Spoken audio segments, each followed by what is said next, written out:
भक्तों, आज हम आपको विघ्नहर्ता मंगलकर्ता गणपति गणेश जी महाराज जी का एक चमत्कारी मंत्र सुनाने वाले हैं,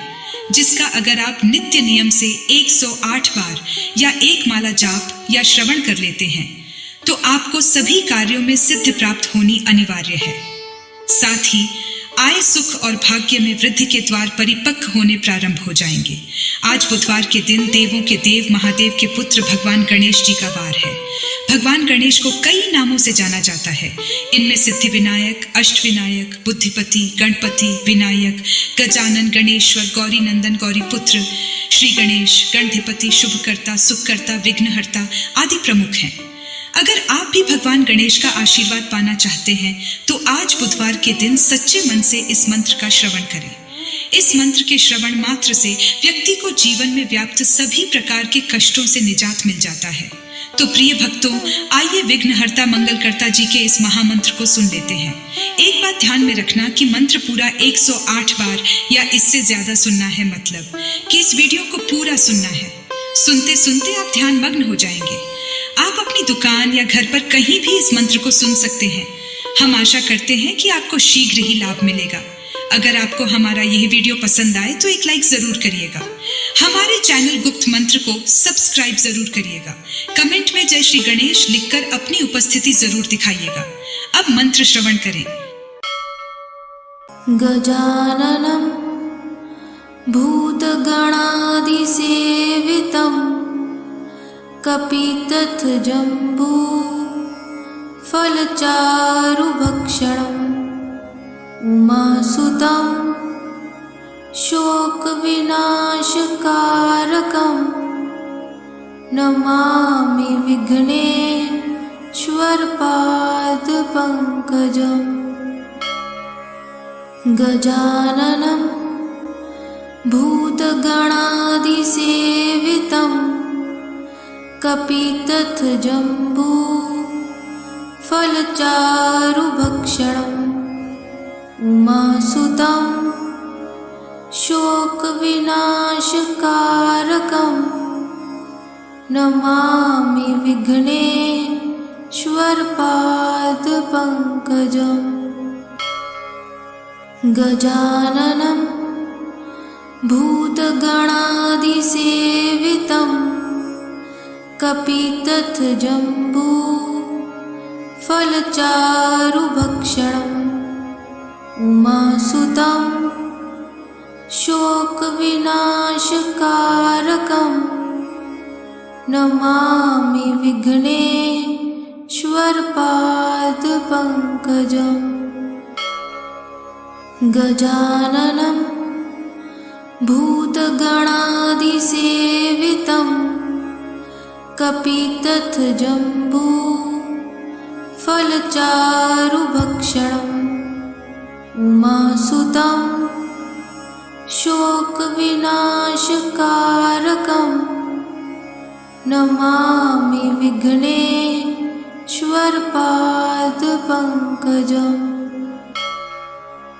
गजाननं भूतगणादिसेवितं कपितथजम्बू फलचारुभक्षणम् उमासुतं शोकविनाशकारकं नमामि विघ्नेश्वरपादपङ्कजम्। गजाननं भूतगणादिसेवितं कपितथजम्बू फलचारुभक्षणम् उमासुतं शोकविनाशकारकं नमामि विघ्नेश्वरपादपङ्कजम्। गजाननं भूतगणादिसेवितं कपितथजम्बू फलचारुभक्षणम् उमासुतं शोकविनाशकारकं नमामि विघ्नेश्वरपादपङ्कजम्। विघ्नेश्वरपादपङ्कजम् गजाननं भूतगणादिसेवितं कपितथजम्बू फलचारुभक्षणम् उमासुतं शोकविनाशकारकं नमामि विघ्नेश्वरपादपङ्कजम् गजाननं भूतगणादिसेवितं कपितथजम्बू फलचारुभक्षणम् उमासुतं शोकविनाशकारकं नमामि विघ्नेश्वरपादपङ्कजम् गजाननं भूतगणादिसेवितं कपितथजम्बू फलचारुभक्षणम् उमासुतं शोकविनाशकारकं नमामि विघ्नेश्वरपादपङ्कजम् गजाननं भूतगणादिसेवितं कपितथजम्बू फलचारुभक्षणम् उमासुतं शोकविनाशकारकं नमामि विघ्नेश्वरपादपङ्कजम् गजाननं भूतगणादिसेवितं कपितथजम्बू फलचारुभक्षणम् उमासुतं शोकविनाशकारकं नमामि विघ्नेश्वरपादपङ्कजम् गजाननं भूतगणादिसेवितं कपितथजम्बू फलचारुभक्षणम् उमासुतं शोकविनाशकारकं नमामि विघ्नेश्वरपादपङ्कजम् गजाननं भूतगणादिसेवितं कपितथजम्बू फलचारुभक्षणम् उमासुतं शोकविनाशकारकं नमामि विघ्नेश्वरपादपङ्कजम् गजाननं भूतगणादिसेवितं कपितथजम्बू फलचारुभक्षणम् उमासुतं शोकविनाशकारकं नमामि विघ्नेश्वरपादपङ्कजम् गजाननं भूतगणादिसेवितं कपितथजम्बू फलचारुभक्षणम् उमासुतं शोकविनाशकारकं नमामि विघ्नेश्वरपादपङ्कजम् गजाननं भूतगणादिसेवितं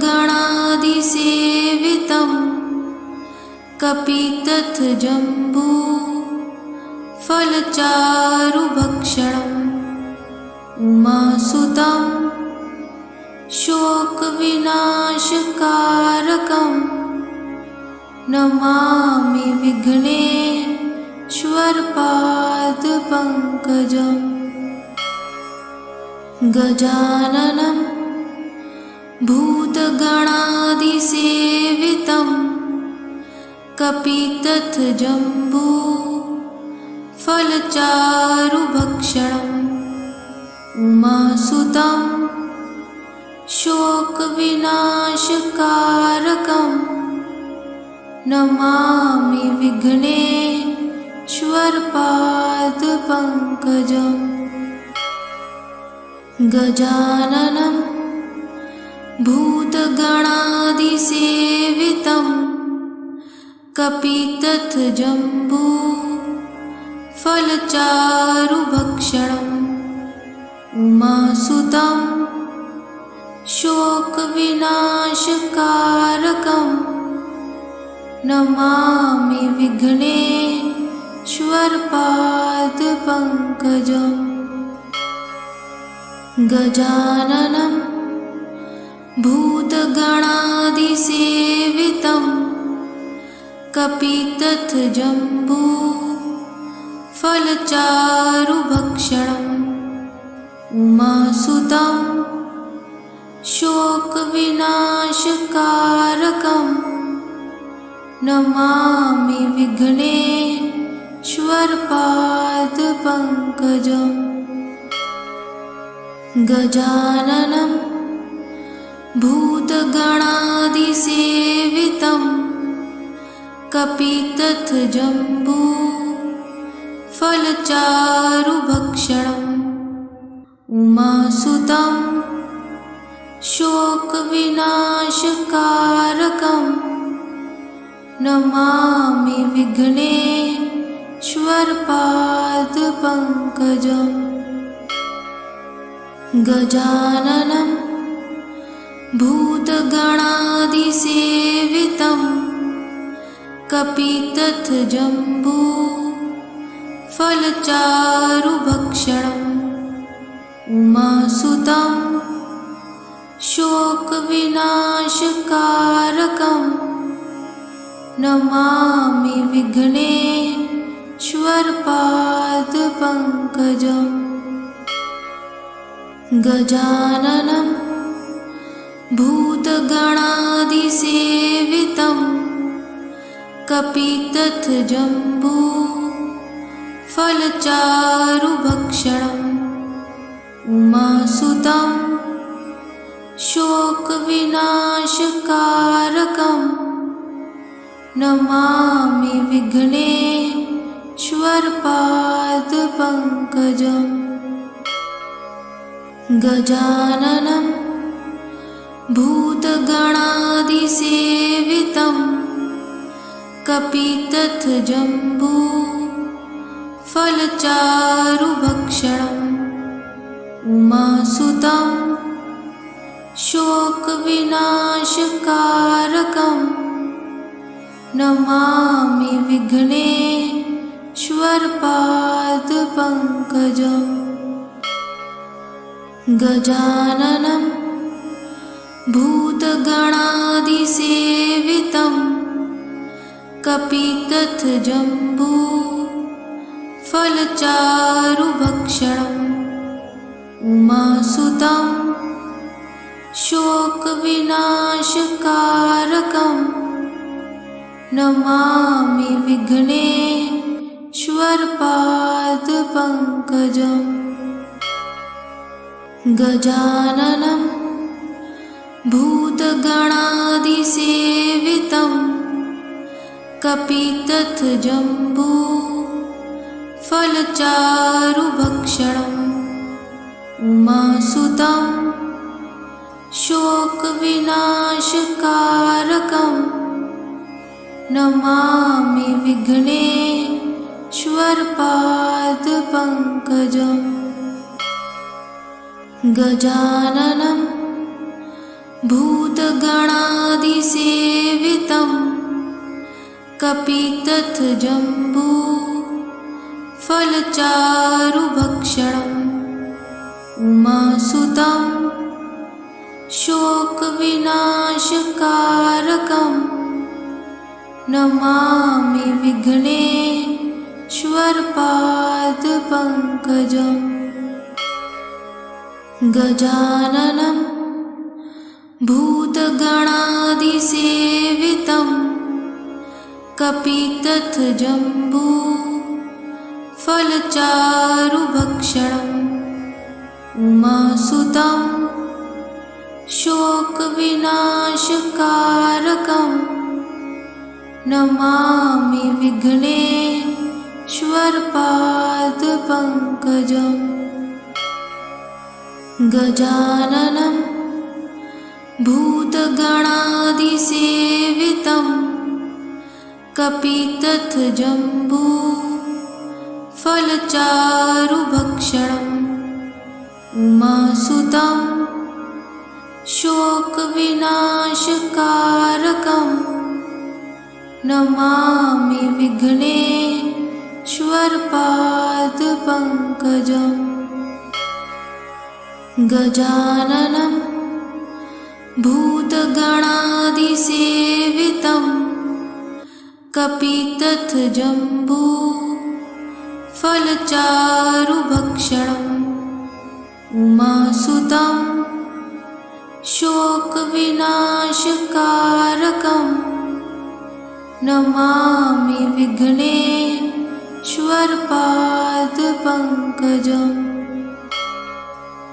गजाननं भूतगणादिसेवितं कपितथजम्बू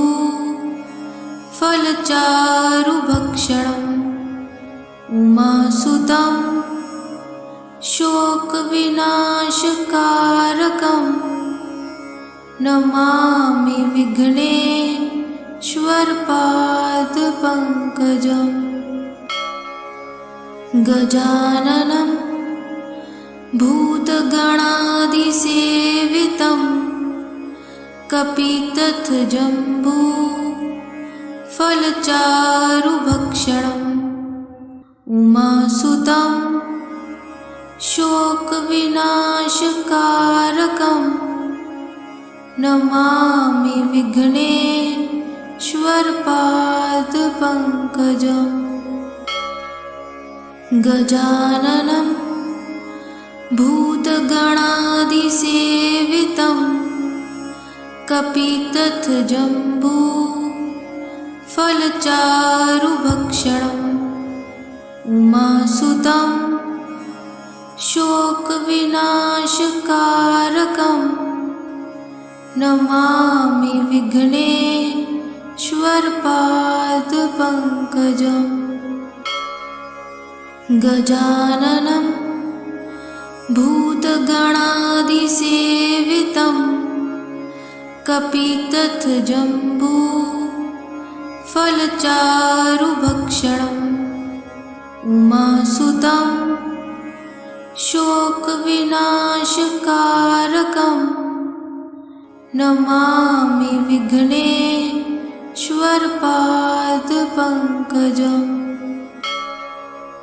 गजाननं भूतगणादिसेवितं कपितथजम्बू फलचारुभक्षणम् उमासुतं शोकविनाशकारकं नमामि विघ्नेश्वरपादपङ्कजम् गजाननं भूतगणादिसेवितं कपितथजम्बू फलचारुभक्षणम्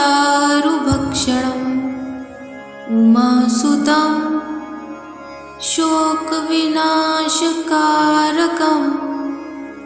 नमामि विघ्नेश्वरपादपङ्कजम् गजाननं भूतगणादिसेवितं कपितथजम्बू फलचारुभक्षणम् उमासुतं शोकविनाशकारकं नमामि विघ्नेश्वरपादपङ्कजम् श्वर्पादपङ्कजम् गजाननं भूतगणादिसेवितं कपितथजम्बू फलचारुभक्षणम् उमासुतं शोकविनाशकारकं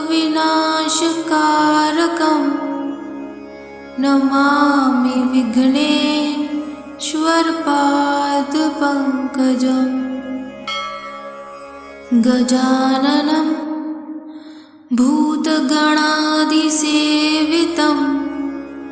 कपितथजम्बू फलचारुभक्षणम् उमासुतं शोकविनाशकारकं नमामि विघ्नेश्वरपादपङ्कजम् गजाननं भूतगणादिसेवितं कपितथजम्बू फलचारुभक्षणम् उमासुतं शोकविनाशकारकं नमामि विघ्नेश्वरपादपङ्कजम् गजाननं भूतगणादिसेवितं कपितथजम्बू फलचारुभक्षणम् उमासुतं शोकविनाशकारकं नमामि विघ्नेश्वरपादपङ्कजम् गजाननं भूतगणादिसेवितं कपितथजम्बू फलचारुभक्षणम् उमासुतं शोकविनाशकारकं नमामि विघ्नेश्वरपादपङ्कजम् गजाननं भूतगणादिसेवितं कपितथजम्बू फलचारुभक्षणम् उमासुतं शोकविनाशकारकं नमामि विघ्नेश्वरपादपङ्कजम् गजाननं भूतगणादिसेवितं कपितथजम्बू फलचारुभक्षणम् उमासुतं शोकविनाशकारकं नमामि विघ्नेश्वरपादपङ्कजम् गजाननं भूतगणादिसेवितं कपितथजम्बू फलचारुभक्षणम् उमासुतं शोकविनाशकारकं नमामि विघ्नेश्वरपादपङ्कजम् गजाननं भूतगणादिसेवितं कपितथजम्बू फलचारुभक्षणम् उमासुतं शोकविनाशकारकं नमामि विघ्नेश्वरपादपङ्कजम् गजाननं भूतगणादिसेवितं कपितथजम्बू फलचारुभक्षणम्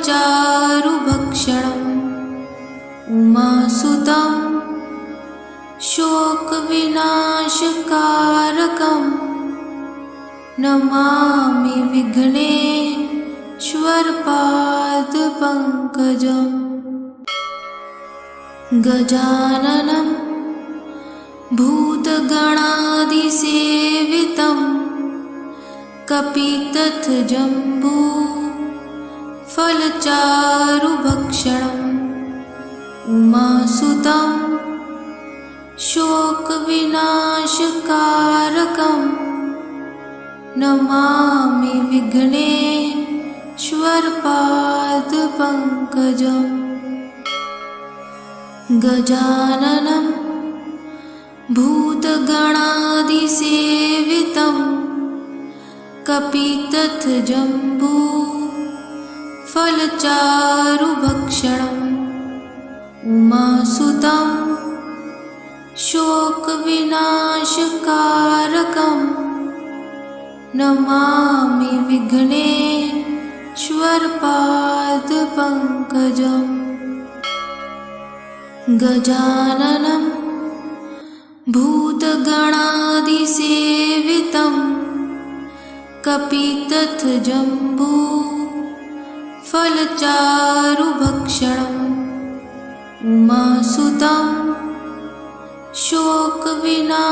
शोकविनाशकारकं नमामि विघ्नेश्वरपादपङ्कजम् गजाननं भूतगणादिसेवितं कपितथजम्बो फलचारुभक्षणम् उमासुतं शोकविनाशकारकं नमामि विघ्नेश्वरपादपङ्कजम् गजाननं भूतगणादिसेवितं कपितथजम्बो फलचारुभक्षणम् उमासुतं शोकविनाशकारकं नमामि विघ्नेश्वरपादपङ्कजम् गजाननं भूतगणादिसेवितं कपितथजम्बो फलचारुभक्षणम् उमासुतं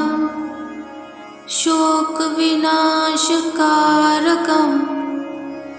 नमामि विघ्नेश्वरपादपङ्कजम्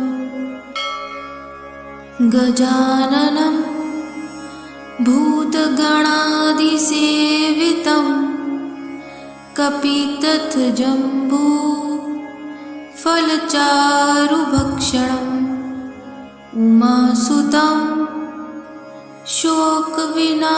शोकविनाशकारकं नमामि विघ्नेश्वरपादपङ्कजम् गजाननं भूतगणादिसेवितं कपितथजम्बो फलचारुभक्षणम् उमासुतं शोकविनाशकारकं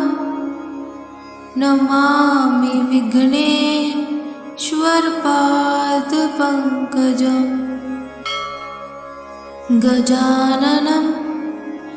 भूतगणादिसेवितं कपितथजम्बो फलचारुभक्षणम् उमासुतं शोकविनाशकारकं नमामि विघ्नेश्वरपादपङ्कजम् गजाननं भूतगणादिसेवितं कपितथजम्बो फलचारुभक्षणम् उमासुतं शोकविनाशकारकं नमामि विघ्नेश्वरपादपङ्कजम् गजाननं भूतगणादिसेवितं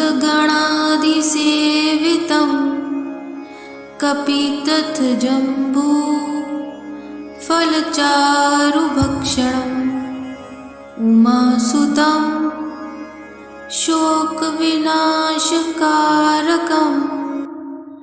नमामि विघ्नेश्वरपादपङ्कजम् गजाननं भूतगणादिसेवितं कपितथजम्बो फलचारुभक्षणम् उमासुतं शोकविनाशकारकं नमामि विघ्नेश्वरपादपङ्कजम् गजाननम् गजाननं भूतगणादिसेवितं कपितथजम्बू फलचारुभक्षणम् उमासुतं शोकविनाशकारकं नमामि विघ्नेश्वरपादपङ्कजम् गजाननं भूतगणादिसेवितं कपितथजम्बू फलचारुभक्षणम् उमासुतं शोकविनाशकारकं नमामि विघ्नेश्वरपादपङ्कजम् गजाननं भूतगणादिसेवितं कपितथजम्बू फलचारुभक्षणम् उमासुतं शोकविनाशकारकं नमामि विघ्नेश्वरपादपङ्कजम् गजाननं भूतगणादिसेवितं कपितथजम्बू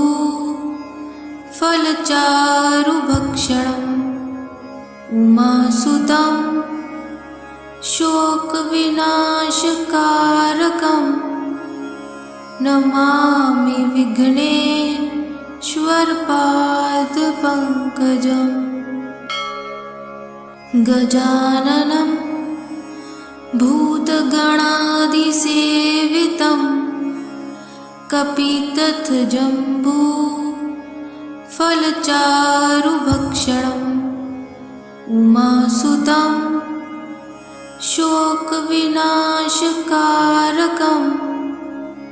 नमामि विघ्नेश्वरपादपङ्कजम्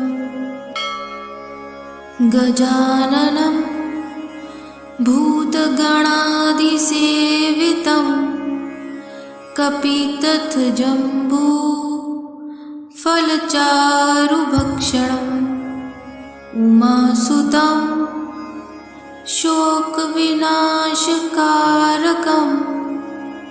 नमामि विघ्नेश्वरपादपङ्कजम् गजाननं भूतगणादिसेवितं कपितथजम्बू फलचारुभक्षणम् उमासुतं शोकविनाशकारकं नमामि विघ्नेश्वरपादपङ्कजम् गजाननं भूतगणादिसेवितं कपितथजम्बू फलचारुभक्षणम् उमासुतं शोकविनाशकारकं नमामि विघ्नेश्वरपादपङ्कजम् गजाननं भूतगणादिसेवितं कपितथजम्बू फलचारुभक्षणम् उमासुतं शोकविनाशकारकं नमामि विघ्नेश्वरपादपङ्कजम् गजाननं भूतगणादिसेवितं कपितथजम्बू फलचारुभक्षणम् उमासुतं शोकविनाशकारकं नमामि विघ्नेश्वरपादपङ्कजम् गजाननं भूतगणादिसेवितं कपितथजम्बू फलचारुभक्षणम् उमासुतं शोकविनाशकारकं नमामि विघ्नेश्वरपादपङ्कजम् श्वर्पादपङ्कजम् गजाननं भूतगणादिसेवितं कपितथजम्बू फलचारुभक्षणम् उमासुतं शोकविनाशकारकं नमामि विघ्नेश्वरपादपङ्कजम् गजाननं भूतगणादिसेवितं कपितथजम्बू फलचारुभक्षणम् उमासुतं शोकविनाशकारकं नमामि विघ्नेश्वरपादपङ्कजम् गजाननं भूतगणादिसेवितं कपितथजम्बू फलचारुभक्षणम् उमासुतं शोकविनाशकारकं नमामि विघ्नेश्वरपादपङ्कजम् गजाननं भूतगणादिसेवितं कपितथजम्बू फलचारुभक्षणम् उमासुतं शोकविनाशकारकं नमामि विघ्नेश्वरपादपङ्कजम्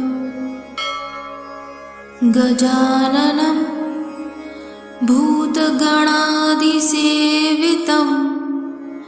कपितथजम्बू फलचारुभक्षणम् उमासुतं शोकविनाशकारकं नमामि विघ्नेश्वरपादपङ्कजम् गजाननं भूतगणादिसेवितं कपितथजम्बू फलचारुभक्षणम् उमासुतं शोकविनाशकारकं नमामि विघ्नेश्वरपादपङ्कजम् गजाननं भूतगणादिसेवितं कपितथजम्बू फलचारुभक्षणम् उमासुतं